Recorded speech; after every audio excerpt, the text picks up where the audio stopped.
Shalom, selamat pagi keluarga besar SLHAS Kampung. Apa kabar?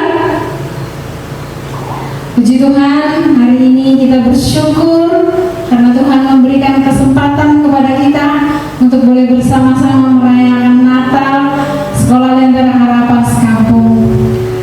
Tema Natal kita pada tahun ini adalah Kristus sumber air hidup yang menyegarkan, yang diambil dari Yohanes 7 ayat 37 sampai dengan 38. Dalam kesempatan ini kami mengucapkan terima kasih kepada Bapak, Ibu, wali murid yang bersedia hadir bersama-sama dengan kami merayakan Natal pada pagi hari ini.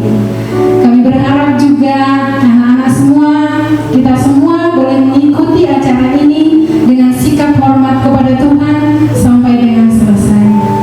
Mari kita memuji Tuhan, mengagungkan Tuhan, karena kita percaya bahwa hanya Tuhan kita yang terindah dan yang ajaib dan terbesar di dalam hidup kita.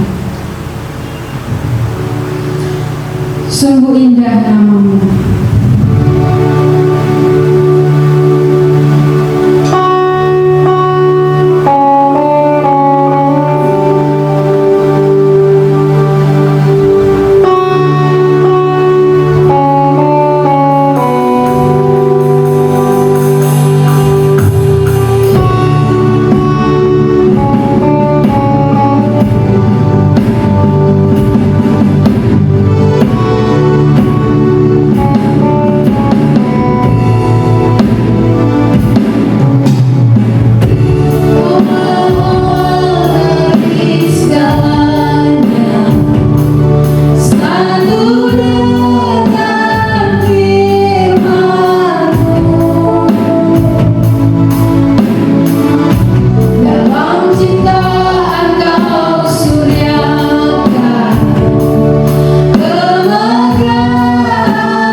Mari kita bersatu di dalam doa.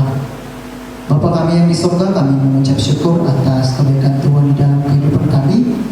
Engkau telah memelihara kami hingga saat ini.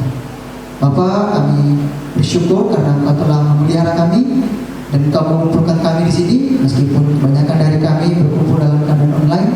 Tuhan, kami percaya bahwa keadaan yang tidak ideal ini dapat Engkau gunakan untuk memuji dan memuliakan nama-Mu.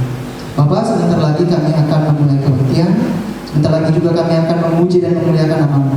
Tuhan, kiranya Engkau menyertai kami, mengisi hati dan pikiran kami, agar apapun yang kami lakukan dapat memuliakan nama-Mu. Tuhan, ke dalam tangan kami serahkan tubuh dan jiwa kami, dalam nama Yesus Kristus kami berdoa dan mengucap syukur. Amin. Mari kita memuji Tuhan dengan bersukaria. Yang di rumah boleh sambil berdiri, bertepuk tangan bersama dengan keluarga, kita bersukaria merayakan hari kelahiran Tuhan kita Yesus Kristus. Kita akan memuji Tuhan dengan pujian Kita Surga Bergema.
Kini tiba saatnya kita akan mendengarkan firman Tuhan.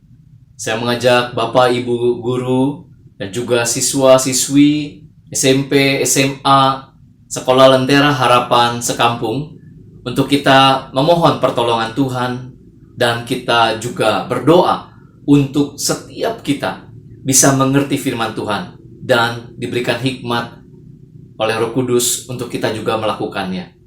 Mari kita berdoa.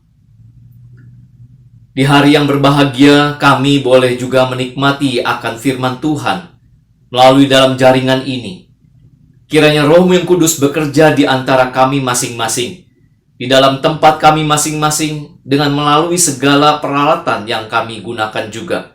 Tuhan tetap berkuasa, berbicara kepada kami, menyampaikan isi hati-Mu kepada setiap kami, untuk kami benar-benar mengerti akan kebenaran firman-Mu, dan memaknai akan Natal. Natal yang sesungguhnya kami boleh rayakan, kami boleh hayati di dalam kehidupan kami, sehingga kehidupan kami pun berdampak bagi lingkungan sekitar kami.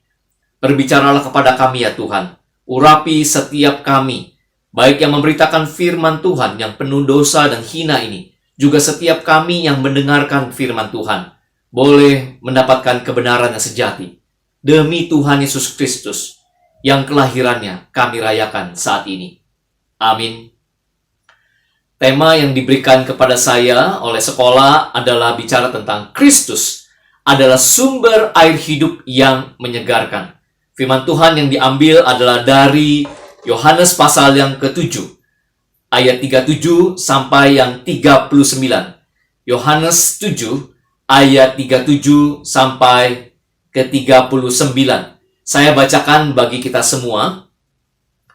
Pada hari terakhir, yaitu pada puncak perayaan itu, Yesus berdiri dan berseru, "Siapa saja yang haus, baiklah ia datang kepadaku dan minum. Siapa saja yang percaya kepadaku, seperti yang dikatakan oleh kitab suci, dari dalam hatinya akan mengalir aliran-aliran air hidup." Yang dimaksudkannya ialah roh yang akan diterima oleh mereka yang percaya kepadanya, sebab roh itu belum datang, karena Yesus belum dimuliakan. Saudara kasih Tuhan, Bapak Ibu terkasih, yang di saat kita berbahagia ini untuk menikmati akan perayaan Natal, tentu di tengah kondisi yang tidak ideal, kita melihatnya atau berjumpanya melalui layar kaca di handphone kita atau di komputer kita. Tetapi kita berusaha untuk bisa menikmati akan perayaan Natal. Begitu juga saya yakin percaya Bapak Ibu guru yang di sekolah mengajar siswa-siswinya, dan para siswa juga boleh belajar melalui segala keterbatasan yang ada. Tetapi kita tahu Tuhan juga berdaulat di tengah kondisi pandemik yang seperti ini kita alami. Dan tentu juga saya yakin percaya banyak kesulitan-kesulitan yang sedang dihadapi. Tentu kita juga butuh akan firman Tuhan yang boleh menguatkan kita. Bahkan persekutuan yang seperti ini, sekalipun secara fisik kita tidak bertemu. Saya berterima kasih sebelumnya mengucapkan kepada kepala sekolah dan juga rekan-rekan guru yang memberikan kesempatan untuk saya bisa membagikan firman Tuhan. Dan juga kepada siswa-siswi SMP, SMA, Sekolah Lentera Harapan Sekampung. Salam jumpa, salam kenal. Dan kiranya perjumpaan kita, persekutuan kita yang melalui dalam jaringan ini pun tetap mempererat kasih Tuhan. Dan saya percaya Tuhan bekerja di dalam setiap kita. Nah, tema yang menarik sekali bicara tentang Kristus adalah sumber air hidup yang menyegarkan.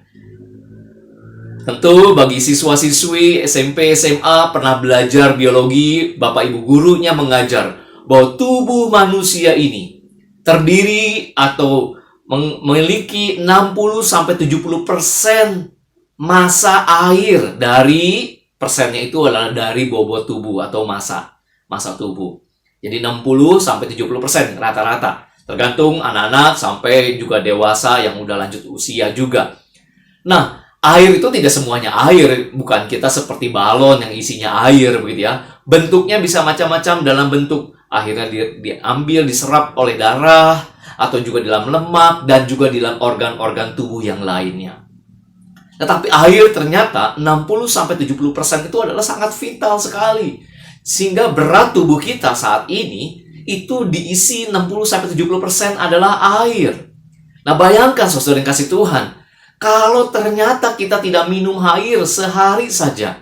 Memang secara teori juga kita diminta untuk sehari minum 1,5 liter sampai 2 liter. Kalau dikonversi dengan gelas yang isinya 250 ml, ya kira-kira 8 gelas sehari. Seharusnya seperti itu. Dan itu pun adalah air bening. Artinya air yang tawar, air yang biasa saja. Itu syarat minimum. Lalu kalau kita tidak minum, atau asupan air ke dalam tubuh kita sehari itu berkurang, 1 hari mungkin masih aman setidaknya begitu. Tapi hari kedua, mulai ada tanda-tanda gejala-gejala yang tidak enak. Yaitu apa gejalanya? Barangkali ya, pusing, tubuh jadi makin lemes gitu ya.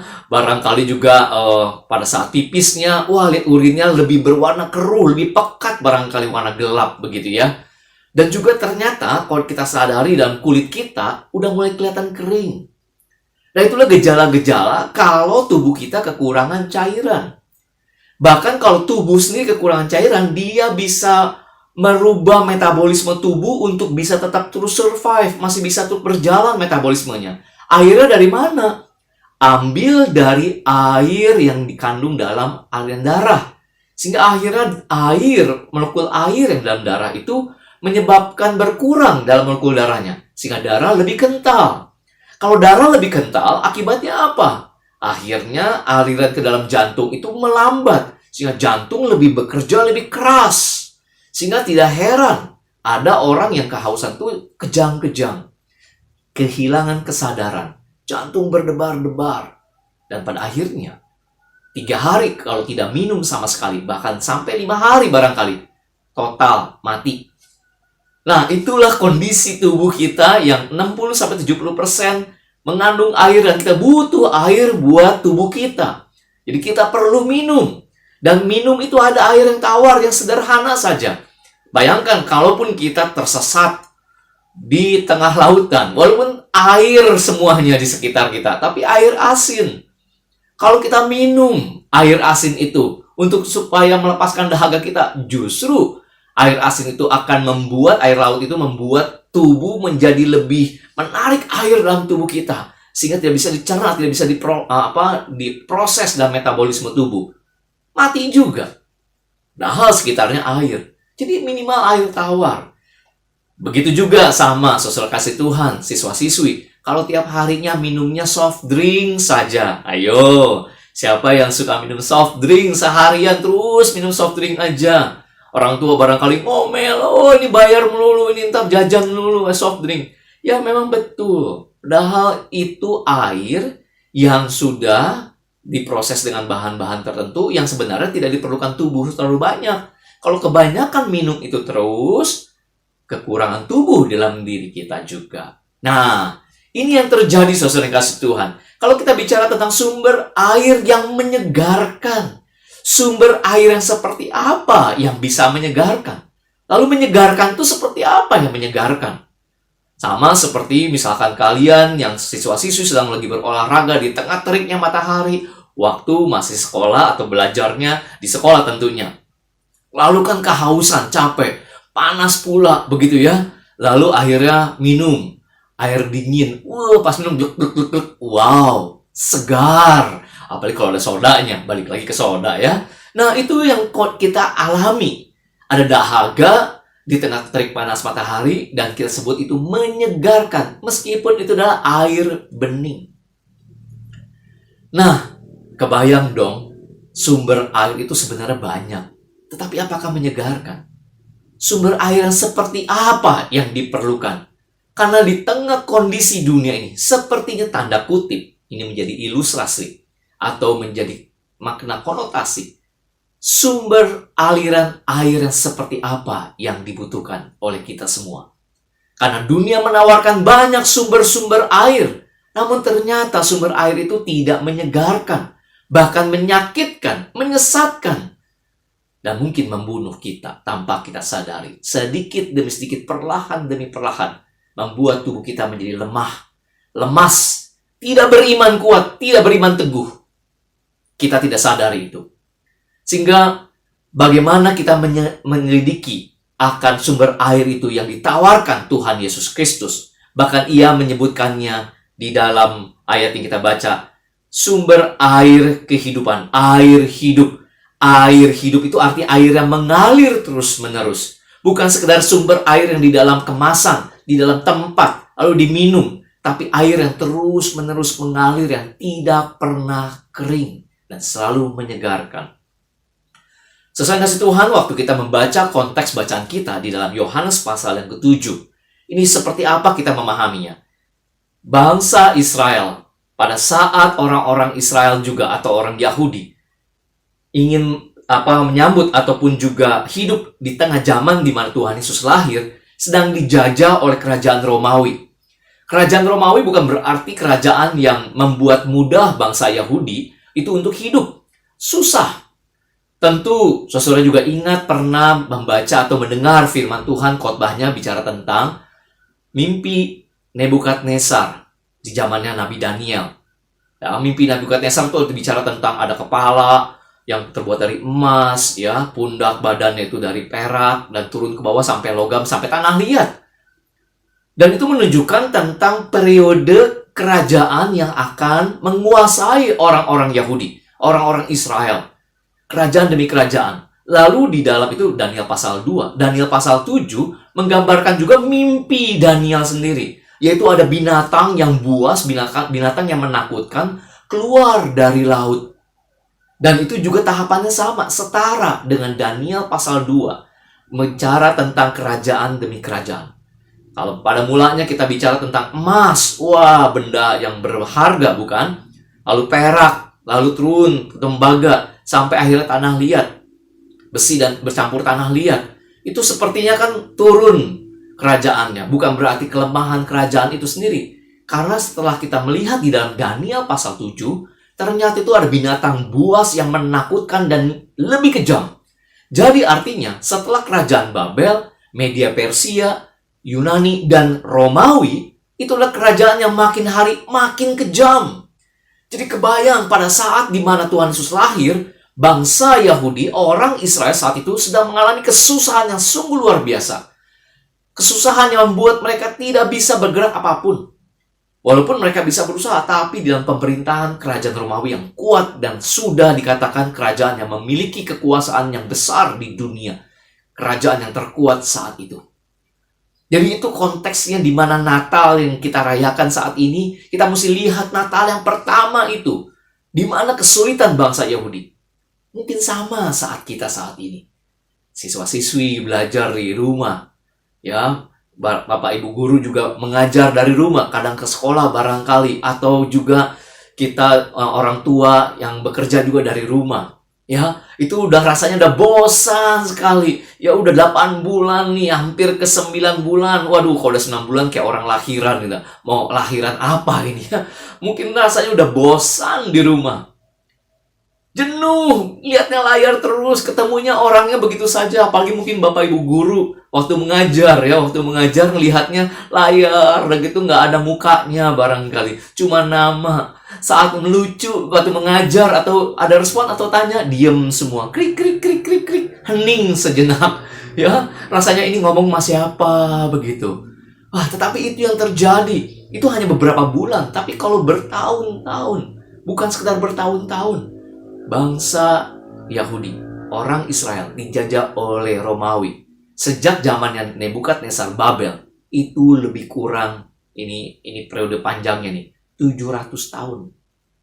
700 tahun mulai dari Babel terus sampai mau zaman Tuhan Yesus dijajah yang semakin hari makin berat sedemikian rupa.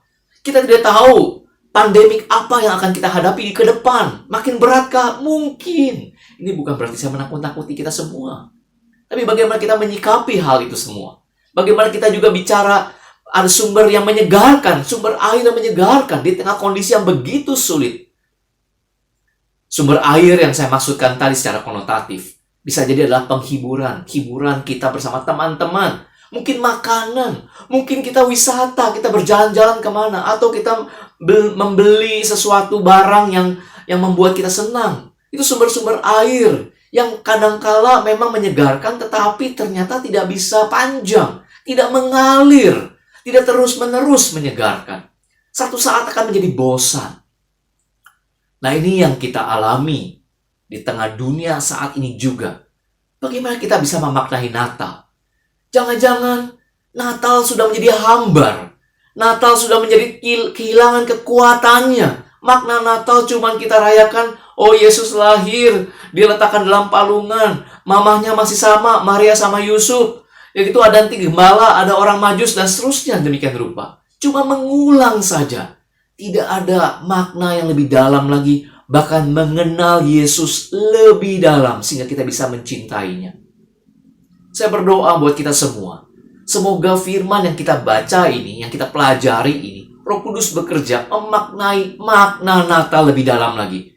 Sehingga kita bisa mencintai Tuhan dengan lebih dalam lagi, lebih luas lagi. Bahkan menceritakan tentang kasih Tuhan yang luar biasa. Nah, waktu kita bicara tentang konteks yang kita baca di sini, selain kerajaan Romawi sedang begitu beratnya menindas bangsa Yahudi, ternyata kehidupan orang-orang Israel pun terjadi kelompok-kelompok yang saling menyakiti, yang saling bersaing. Di sini, di perikop pasal 7 cukup panjang. Pasal 7 itu menceritakan tentang bagaimana Yesus waktu pergi ke Yerusalem untuk merayakan hari Pondok Daud. Oh, itu ternyata banyak orang yang bersorak-sorai tentang Yesus, ya, seperti Minggu Palma, istilahnya begitu, ya. Bagaimana dia diagung-agungkan luar biasa. Tapi ada kelompok-kelompok yang masih ingin mengejar dan ingin menjatuhkan Tuhan Yesus. Bahkan dicatat di pasal 7, ingin membunuh Tuhan Yesus Kristus. Tentu ingat juga di dalam Matius pasal yang kedua, waktu orang-orang Majus datang menjumpai anak atau bayi Yesus. Itu bukan bayi yang masih di dalam palungan. Dicatat dalam Alkitab memang anak yang ditemui oleh orang Majus di dalam rumah. Matius pasal 2. Terus bisa merhatikannya. Jadi bukan di dalam palungan lagi diletakkannya. Sudah ada bentuk anak yang mungkin sudah dewasa. Usianya kira-kira hampir 2 tahun. Lalu apa yang terjadi waktu orang Majus ke Raja Herodes? Raja Herodes kaget, kata ada raja, dia punya anak lagi. Sampai akhir orang Majus pergi ke Nazaret, ke Bethlehem, ketemu dengan bayi Yesus dalam rumah. Ketemu mama papahnya, Maria dan Yusuf. Lalu ternyata disuruh balik lagi oleh Herodes, orang Majus itu ternyata tidak balik lagi. Karena diingatkan oleh malaikat untuk jangan kembali ke Herodes. Lalu apa yang terjadi? Alkitab mencatat di dalam Matius pasal 2. Raja Herodes marah. Dan saat marah itu memberikan pengumuman, bunuh anak-anak di Bethlehem yang usianya mendekati usia 2 tahun. Apakah waktu Yesus lahir, dunia bersuka cita? Tidak. Di daerah di mana Yesus lahir, kota kelahirannya Daud, kota kelahiran Tuhan Yesus, berduka cita. Anak-anak bayi sampai usia mendekati 2 tahun mati dibunuh oleh karena kekejaman Raja Herodes. Berita yang menyedihkan, bukan? Mungkin sama saat ini pandemi. Kita mungkin merasa aman, sehat di tengah pandemi COVID-19 ini. Tapi ternyata di luar sana banyak yang menderita. Lalu kita mau merayakan Natal dengan sukacita, dengan hura-hura, dengan makan yang nikmat. Tapi di luar sana masih banyak yang kekurangan, yang masih kesulitan, yang berduka, saudara kasih Tuhan. Bagaimana kita bisa merayakan Natal yang sesungguhnya? Dan ini yang terjadi juga pada saat Tuhan Yesus menghadapi orang banyak dengan berbagai macam tipe orang. Makanya dikatakan ayat ini pun siapa saja. Nah, ini kita masuk dalam pembahasan kita. Poin yang pertama bicara tentang siapa saja yang haus, siapa saja yang percaya pada Tuhan Yesus Kristus. Pertanyaannya, siapa saja siapa itu? Siapa yang dimaksud Tuhan? Apakah seluruh orang yang di dalam dunia ini atau orang-orang yang sedang Tuhan Yesus hadapi? Ya jelas, pembacaan kita dikatakan siapa saja adalah kepada bangsa orang Yahudi yang di dalamnya berbagai macam tipe-tipe orang, kelompok-kelompok orang. Ada yang setuju, ada yang percaya, ada yang tidak percaya, ada yang ingin membunuh Tuhan Yesus Kristus. Siapa saja. Dan bangsa Yahudi adalah bangsa yang telah menerima nubuat tentang Mesias. Bangsa Yahudi adalah bangsa pilihan. Bangsa yang memang dipilih oleh Allah untuk adanya Yesus atau Mesias yang lahir ini. Jadi setidaknya mendapatkan kebenaran firman Tuhan. Bukan berarti saya maksudkan di sini siapa saja, bukan kepada orang-orang di luar sana. Kita lihat dulu konteksnya. Jadi waktu Tuhan Yesus mengatakan, siapa saja yang haus, siapa saja yang percaya pada Tuhan Yesus adalah mereka yang sudah menerima firman. Mereka yang sudah mendengar kata nubuatan-nubuatan mengenai Mesias. Namun banyak yang tidak percaya. Namun banyak yang mencari sumber-sumber air di luar sana.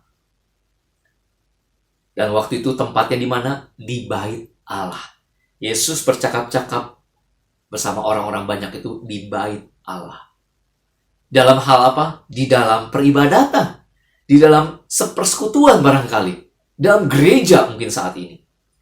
Dan ternyata yang di dalamnya ada pemuka orang Yahudi, ahli Taurat, orang Farisi, orang-orang Yerusalem yang berkumpul mendengarkan pengajaran Tuhan Yesus. Jadi mereka telah mendengar tentang firman, berita tentang Mesias. Mereka adalah orang-orang yang pernah mendengarkan berita tentang adanya Yesus Kristus atau anak Allah. Tapi mereka tidak menyangka kalau Yesus Kristus itu adalah Mesias yang dimaksudkan. Karena seperti yang kita baca, kalau dibaca lagi di dalam perikop yang kita baca sini, mereka meragukan Tuhan Yesus. Loh, Mesias nggak mungkin datang dari Nazaret, dari daerah Galilea. Nubuatannya daripada Bethlehem, kota Daud. Kenapa orang bisa salah kaprah? Karena kejadian tadi Matius pasal 2 saya ceritakan. Sebelum Herodes itu mengutus pasukan yang membunuh bayi-bayi yang usianya mendekati 2 tahun, Maria, Yusuf sudah diingatkan oleh malaikat membawa Yesus hijrah ke Mesir sampai matinya Herodes. Nah, disitulah diprediksi periode itu ternyata nggak lama Herodes Agung itu wafat, sehingga usia 3 tahun Yesus akhirnya kembali kemana? Kalau dicatat di dalam Matius pasal yang kedua, saudara bisa lihat Maria sama Yesus sebenarnya niat untuk ke Bethlehem lagi, tapi diingatkan oleh malaikat jangan ke sana. Akhir kemana? Kembali tempat asal di mana Maria Yusuf menuju ke Bethlehem asal sebelumnya, yaitu apa? Nazaret. Sehingga Yesus tumbuh besar di Nazaret. Dan di Nazaret dia dikenal banyak orang Nazaret, orang Galilea. Ya, ini yang dikenal. Dan sehingga orang tidak percaya. Nggak mungkin. Jangan-jangan juga banyak orang yang tidak percaya kepada kita. Katanya orang Kristen. Tapi sikap hidupnya, buset. Luar biasa kasarnya, ngomongnya itu, waduh. Sampah yang keluar, ngomong kotor yang keluar, binatang kesayangan disebutin. Masa gini orang Kristen? Nah, itu yang terjadi. Orang tidak percaya. Mungkin dari sikap tingkah laku kita juga barangkali. Wah, menyedihkan, bukan? Tapi itu yang sedang terjadi, termasuk dalam diri kita. Jadi waktu Tuhan Yesus mengatakan, siapa saja yang haus adalah mereka yang sudah mendengar firman Tuhan. Jadi ini juga mendorong buat kita untuk menyatakan firman Tuhan. Saya bersyukur sekali kalau dalam ibadah ini sudah ditayangkan secara online, sehingga orang siapapun bisa mendengarkannya. Sehingga firman makin tersebar semua dan makin mendengarkannya, iman bisa timbul. Seperti dalam Roma pasal 10 dikatakan, iman muncul dari mana? Pendengaran akan firman. Sehingga bagi kita yang telah mendengar firman Tuhan, siswa-siswi yang di sekolah pernah mendengar atau sering mendengar firman Tuhan, perkataannya Tuhan Yesus dengarkan. Siapa saja yang haus, siapa saja yang percaya pada Tuhan Yesus Kristus. Mari kita bahas. Siapa yang haus? Apa yang dimaksud haus? Yang di dalam pembacaan kita di sini, siapa saja yang haus? Yesus Kristus menunjukkan kepada orang-orang yang sebenarnya sudah tersentuh dengan apa yang dikatakan oleh Tuhan Yesus. Engkau mencari tapi engkau tidak mendapatkannya karena engkau salah mencari. Di dalam ayat yang 30-an, saudara bisa melihatnya. Sehingga ada orang berseru, kemana? Di mana dia? Bagaimana saya bisa melihatnya? Bagaimana perkataannya? Dan ternyata orang-orang sudah mau melihat Tuhan Yesus. Sehingga itulah menunjukkan kehausan mereka oleh karena ada pengharapan yang mereka dengar dari firman Tuhan. Bicara tentang adanya Mesias yang akan datang, yang akan membebaskan mereka dari penjajahan, dari perbudakan. Sehingga mereka merindukannya itu. Berarti sama kondisi saat ini kita juga.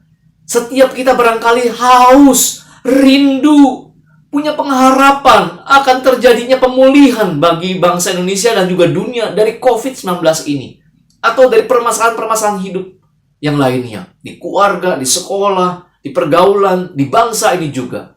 Kita haus, ada kerinduan yang kita ingin juga dapatkan jawaban daripada Tuhan. Yang terus berseru, yang terus mendoakannya. Itu kehausan secara spiritual, secara mental jiwa kita juga. Dan Tuhan mengatakan, siapa saja yang haus. Dan kalau kita tahu kehausan kita itu, mendengar perseruan Tuhan Yesus, siapa saja yang haus, tentu kita bisa mengatakan, saya haus Tuhan. Apakah siswa-siswi, Bapak Ibu guru juga, sudah mengalami satu kehausan, kerinduan untuk berjumpa Tuhan, menikmati Tuhan, merindukan Tuhan di dalam kehidupan kita secara pribadi, di keluarga, di sekolah. Berarti seruan Tuhan Yesus berkata tepat bagi kita semua yang haus. Lalu yang kedua dikatakan, siapa saja yang percaya. Siapa yang dimaksud yang percaya ini? Adalah mereka yang sudah haus mendengar berita kebenaran tentang Mesias itu dinyatakan oleh Tuhan Yesus Kristus. Maka akhirnya percaya. Percaya itu bukan sekedar tahu, tapi percaya juga kenal. Walaupun mungkin orang-orang banyak meragukan. Bukankah dia orang Nazaret? Bukankah dia asalnya dari Galilea? Bagaimana mungkin dia bisa jadi Mesias? Orang tidak kenal Tuhan Yesus Kristus. Tapi dicatat dalam Alkitab juga, beberapa orang di antara orang banyak itu percaya. Jadi mulai mengerti dan percaya oleh karena apa? Kenal. Jadi tahu, bagus. Kenal, lebih bagus. Akan sangat lebih bagus lagi. Sangat lebih bagus lagi. Kalau kita berserah. Jadi siapa yang percaya kepada Yesus Kristus artinya tahu, kenal, berserah. Apakah saudara sekalian mempercayai Tuhan Yesus Kristus sebagai juru selamat pribadi hidup kita masing-masing? Menyerahkan seluruhan hidup kita kepada Dia? Di tengah kondisi yang semakin sulit nanti ke depan, pembelajaran tidak mudah, ilmu mungkin semakin tinggi, semakin sulit lagi digapai barangkali. Bangsa Indonesia juga mengalami krisis yang berkepanjangan terus-menerus. Apakah tetap berserah kepada Yesus Kristus? Nah, kata berserah ini, betulkah itu kita percaya? Jadi ini poin pertama, barang siapa atau siapa saja yang haus, siapa saja yang percaya pada Yesus Kristus, akan memperoleh apa? Air yang mengalir, yang memberikan kehidupan. Di tema Natal ini pun kita ingat bahwa Maria sama Yusuf juga, waktu mendengarkan malaikat datang, kalau malaikat datang langsung kepada Maria, memberitakan tentang bahwa engkau dipilih oleh Tuhan, akan mengandung anak Allah. Maria pertama yang tidak percaya. Bagaimana mungkin? Aku ini belum bersuami. Walaupun dia sudah bertunangan. Maksudnya belum bersetubuh. Selayaknya suami istri. Tapi waktu itu malaikat mengatakan, sebab tidak ada yang mustahil bagi Allah. Lalu apa kata Maria? Terjadilah apa yang dikehendaki Allah dalam hidupku. Aku ini hamba Tuhan. Ia percaya. Dia berserah. Begitu juga Yusuf. Pada saat mendengar bahwa Maria sudah hamil, mengandung oleh karena Roh Kudus, tapi dia ingin diam-diam menceraikan daripada Maria. Di dalam mimpinya, malaikat berkata, jangan kau ceraikan Maria sebagai tunangannya. Ambillah sebagai istrinya. Karena itu dikandung oleh Roh Kudus. Apa yang dilakukan Yusuf? Percaya, berserah, dan taat. Juga sama para gembala yang di padang sedang menggembalakan. Di tengah malam itu tiba-tiba malaikat datang menghampiri dan ribuan malaikat juga bernyanyi paduan suara yang begitu megah di hadapan para gembala yang miskin dan papa. Mereka berangkat akhirnya setelah disuruh malaikat untuk cari seorang bayi yang ditaruh di dalam palungan dan dibungkus kain lampin dan menjumpainya. Orang-orang itu percaya. Gembala-gembala itu percaya. dia pergi taat. Dia tinggalkan domba-dombanya. Bayangkan, tinggalkan domba-domba itu risikonya luar biasa. Nggak boleh sebenarnya. Tapi dia relakan. Dia pergi mencari bayi Yesus. Begitu juga orang Majus. Setelah Tuhan Yesus itu dewasa sebenarnya. Jadi bukan ditemukan di dalam palungan lagi. Ya, bukan ditaruh dalam palungan, tapi dalam rumah. Orang Majus jauh datang dari daerah timur. Sampai di Bethlehem. Ketemu bayi Yesus. Merisikokan segala sesuatunya. Dia percaya terhadap bintang yang dilihatnya itu. Bintang yang dia reka-reka sedemikian rupa. Sampai akhirnya diarahkan oleh bintang itu juga. Berjumpa dengan Tuhan Yesus. Mereka percaya. Disuruh pergi, jangan balik ke Herodes. Mereka percaya, mereka taat. Pada saat Yesus juga di usia yang ke-8 untuk disunat di Yerusalem. Dari Bethlehem baru ke Yerusalem hari yang ke-8. Di situ ada 2 orang juga. Namanya Simeon dan juga Nabi Hana. Mereka menantikan datangnya Mesias. Mereka udah lanjut usianya. Saat berjumpa Tuhan Yesus, mereka percaya. Mereka mendapatkan apa? Kesegaran. Mereka mendapatkan kekuatan iman yang selama ini dinantikan. Lihat, buktinya sudah ada.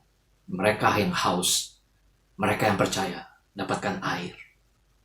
Hal yang kedua, saudara yang kasih Tuhan, dari bacaan firman Tuhan ini, yaitu apa? Dikatakan ayat yang ke-38. Siapa saja yang percaya padaku, seperti yang dikatakan kitab suci, dalam hatinya akan mengalir aliran-aliran air hidup. Dalam hatinya akan mengalir air-air hidup. Dalam hatinya mengalir aliran hidup. Yaitu dimaksudkan di dalam ayat 39 dikatakan adalah Roh Kudus. Siapa yang percaya pada Yesus Kristus akan adanya Roh Kudus dalam hidupannya dia. Dan Roh Kudus itu yang akan terus memberikan aliran hidup. Aliran yang mengalir. Aliran yang menyegarkan. Roh Kudus dikatakan juga menjadi seorang penghibur. Menjadi penasihat. Menjadi penolong, pendamping. Luar biasa. Sehingga kelimpahan yang terus-menerus terjadi. Sehingga hati, memang kita menuju kepada sini ya, hati. Tapi yang dimaksudkan hati adalah pusat kehidupannya. Terjemahan bahasa Indonesia nggak cocok tentang hati. Tapi ya udah baku jadinya. Maksudnya heart itu adalah jantung. Artinya aktivitas kehidupan manusia. Tanda kehidupan manusia itu adalah di jantung. Tetapi maksudnya jantung bagi orang Yahudi atau orang Yunani pun adalah bicara tentang ini pusat. Di otak kita, bukan di kepala ya. Ini lebar banget di sini ya. Tetapi adalah otak pusat kehidupan. Jadi hatinya mengalir. Dari hatinya mengalir. Dalam hatinya akan mengalir aliran-aliran hidup. Itu Roh Kudus bekerja di dalam hati pikiran kita di sini. Amsal 4 ayat 23. Dikatakan apa? Jagalah hatimu dengan kewaspadaan. Karena dalam hati kita akan mengalir ya kehidupan. Jadi jaga hati. Jaga pikiran kita. Yohanes 7 ayat 17 sampai 18 juga dikatakan seperti ini. Yohanes 7 ayat 17 dan 18 dikatakan seperti ini. Siapa saja yang mau melakukan kehendaknya, ia akan tahu entah ajaranku ini berasal dari Allah, entah aku berkata-kata dari diriku sendiri. Siapa saja yang berkata-kata dalam dirinya sendiri, ia mencari hormat bagi dirinya sendiri. Tapi siapa saja yang mengatakan benar dan tidak ada kebenaran dalam dirinya. Ya Tuhan sendiri mengatakan, dia mengatakan kebenaran. Sehingga Roh Kudus bekerja dalam dirinya Yesus untuk mengeluarkan kebenaran. Sehingga artinya apa? Roh Kudus diberikan kepada orang yang haus, orang yang percaya untuk terus mengatakan kebenaran dalam diri kita. Sehingga apa yang menjadi pikiran kita, apa yang menjadi keinginan kita, kebenaran oleh Roh Kudus. Kita diteranginya, kita diiluminasikannya, sehingga sesuai dengan kehendak Tuhan. Ini sama seperti yang dikatakan di Yesaya pasal 11. Yesaya 11 ayat 1 dan 2. Saudara bisa melihatnya, saya bacakan buat kita semua. Yesaya pasal yang ke-11. Kitab Nabi Yesaya pasal yang ke-11 ayat 1 sampai yang kedua. Suatu tunas akan keluar dari tunggul Isai, dan taruk yang akan tumbuh dari pangkalnya akan berbuah. Roh Tuhan ada padanya, roh hikmat dan pengertian, roh nasihat dan keperkasaan, roh pengenalan dan takut akan Tuhan. Ya, kesenangannya ialah takut akan Tuhan. Ini yang disebutkan mengalir dalam hatinya itu apa? Hikmat, pengertian, nasihat, keperkasaan, pengenalan dan takut akan Tuhan. Itu yang mengalir di dalam orang yang haus dan percaya kepada Tuhan Yesus Kristus. Saat kita menyambut Natal, saudara yang kasih Tuhan, Natal yang kita rayakan saat ini, bahwa Yesus adalah, Kristus adalah sumber air hidup yang menyegarkan. Kenapa? Karena di dalam pikiran kita, di dalam hati kita yang percaya dan haus, Roh Kudus akan bekerja, memberikan hikmat, memberikan penghiburan, memberikan pengertian, menghasilkan perbuatan baik, menghasilkan perkataan yang baik, perkataan yang membangun, perkataan yang menghibur. Bagaimana perkataanmu saat ini, siswa-siswi yang dikasih Tuhan? Bagaimana perbuatan kita, Bapak Ibu Guru, siswa-siswi juga? Bagaimana pikiran kita, keinginan kita, apa yang kita inginkan? Apakah justru semakin mencintai Tuhan? Apakah hidup takut akan Tuhan? Jelas, di sini bicara tentang Roh Kudus yang hidup di dalam diri kita, yang terus mengalir. Berita tentang Mesias sudah lama didengarkan bagi orang-orang Yahudi. Bahkan bukan sekedar didengarkan pada saat Nabi Yesaya memberitakannya.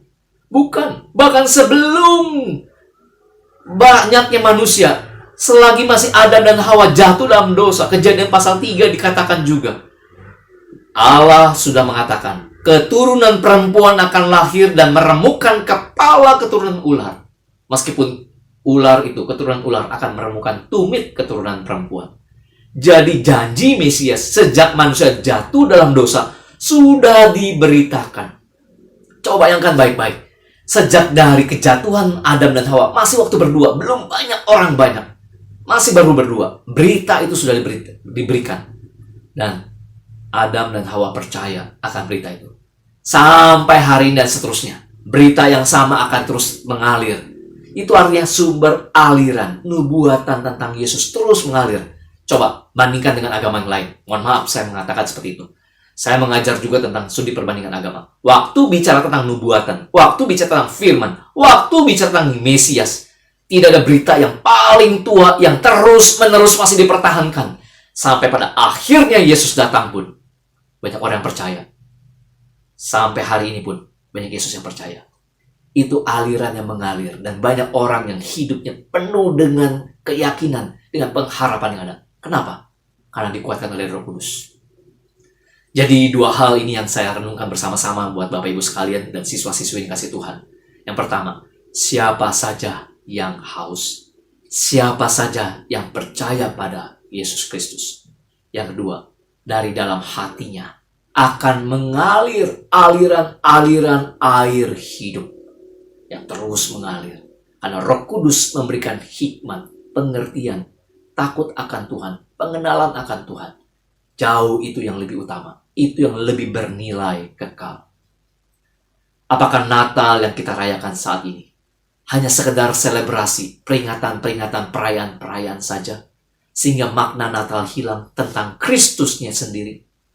Apakah betul kita melihat Yesus adalah sumber pengharapan kita, dan Yesus adalah sumber aliran itu sendiri yang tidak pernah kering, yang selalu menyegarkan kehidupan kita? Menyegarkan oleh karena ada hikmat yang daripada Allah. Hikmat yang bernilai kekal. Perkataan kita, perbuatan kita, baik tulisan-tulisan yang kita posting di Instagram ataupun di Twitter ataupun di Facebook, ada hal yang menyegarkan. Sehingga membuat jadi berkat orang lain.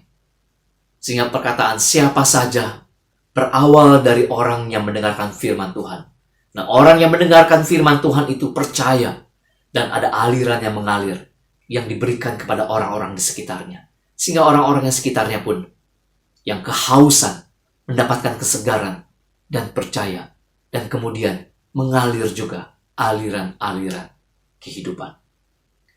Kiranya firman Tuhan yang kita renungkan saat ini, boleh memaknai lagi, dan makin percaya lagi, bahwa Yesus betul adalah sumber air kehidupan yang menyegarkan.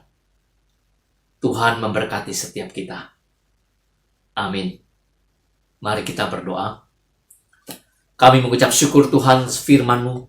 Kiranya apa yang kami boleh dengarkan dengan segala keterbatasan dalam jaringan maupun juga di dalam konsentrasi kami di tengah zaman yang sedang penuh dengan kesedihan, kesulitan, distraksi banyak macam.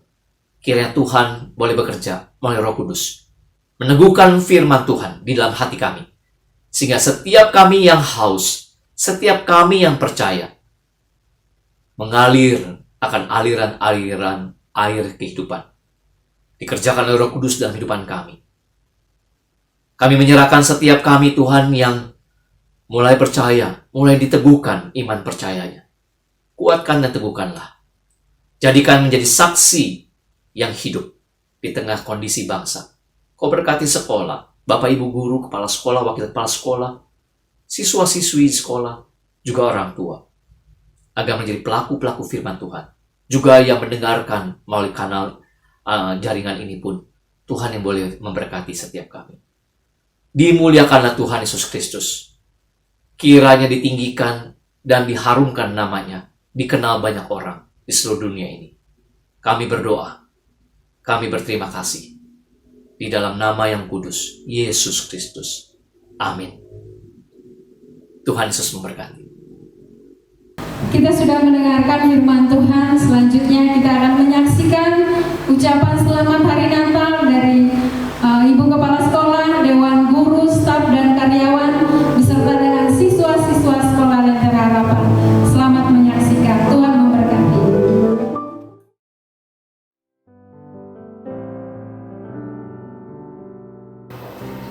Natur manusia untuk berelasi yang kurang terpenuhi mengakibatkan pada kekosongan hati. Dan kekosongan ini berujung kepada kekeringan hati.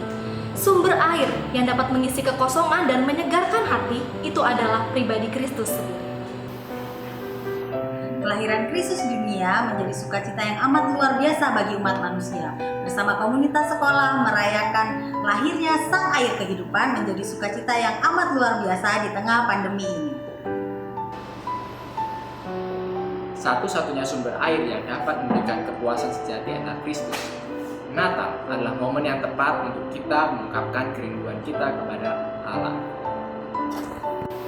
Kegiatan perayaan Natal dilakukan karena kerinduan merayakan Natal bersama komunitas Sekolah Lentera Harapan sekampung dengan saudara, sahabat, dan kawan untuk saling berbagi sukacita Natal. Kerinduan untuk bersekutu dan sama-sama mengucap syukur kepada Allah atas setiap berkat dan kemurahannya di tahun 2020. Natal juga merupakan waktu yang tepat untuk memaknai Natal yang sesungguhnya, yaitu sukacita lahirnya Sang Juru Selamat sejati, Pencipta dan Pemelihara kehidupan bagi setiap kita anak-anaknya. Kemegahan dan kemeriahan adalah suatu sukacita semua yang ditawarkan. Tetapi kelahiran Kristus yang ada di dalam hati anaknya merupakan hal yang selalu akan kita ingat. Bukan kemegahan dan kemeriahan yang menjadi inti utama perayaan Natal, melainkan kehadiran Kristus sebagai sumber air hidup yang membasuh hati dan memberikan kesejukan agar kekeringan hati segera berlalu. Satu-satunya sumber air kehidupan adalah Kristus. Barang siapa percaya kepada Kristus, seperti di dalam firman Tuhan, dari dalam hatinya akan mengalir aliran air hidup. Perayaan Natal sangat dirindukan setiap tahunnya oleh setiap orang. Kerinduan itu kini telah dipertemukan dengan kepenuhan hati oleh Kristus. Syukur kepada Allah, hati yang kosong dan kering telah penuh dengan melimpah oleh Kristus, hidup baru yang selalu segar oleh Kristus menjadi nyata. Marilah kita bagikan air kehidupan yang dialirkan oleh Kristus di dalam hati kita, sehingga setiap pribadi yang ada dalam komunitas Lentera Harapan dapat merasakan aliran kasih yang nyata dan tak berujung. Kiranya kita menjadi penyejuk bagi orang tua, sahabat, kawan, dan setiap orang yang ada di kehidupan kita di tengah pandemi ini, sehingga setiap orang dapat merasakan kesejukan hati bersama Kristus.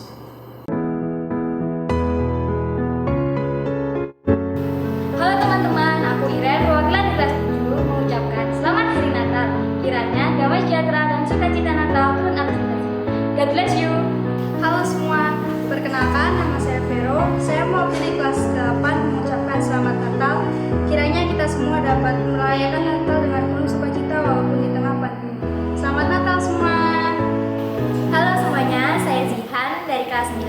mengucapkan Selamat Natal. Kiranya kehidupan kita dan keluarga selalu dipenuhi sukacita. Selamat Natal. Nama saya Vincenzius Melina Martin, saya perwakilan dari kelas 10. Nah, pada Natal kali ini, saatnya kita melupakan masa lalu yang begitu kelam dan melihat masa depan yang sangat cerah. Selamat Natal semuanya, serang heo. Halo teman-teman, aku Cindy Pramulia, perwakilan dari kelas 11. Selamat Natal, Merry Christmas untuk teman-teman semua. Kiranya Natal di tahun ini tetap sukacita ya, walaupun kondisi dan situasinya berbeda. God bless you and enjoy your Christmas. Hai guys, aku Ivan dari kelas 12. Untuk Bapak Ibu Guru dan teman-teman yang ada di rumah, di momen Natal ini tetap semangat ya. Selamat Natal. Terima kasih kepada Bapak, Ibu, Saudara, dan anak-anak yang telah mengikuti ibadah ini dari awal hingga akhir. Kiranya kita boleh terus disegarkan dan disejukkan oleh sumber air yang sejati, yaitu Kristus itu sendiri.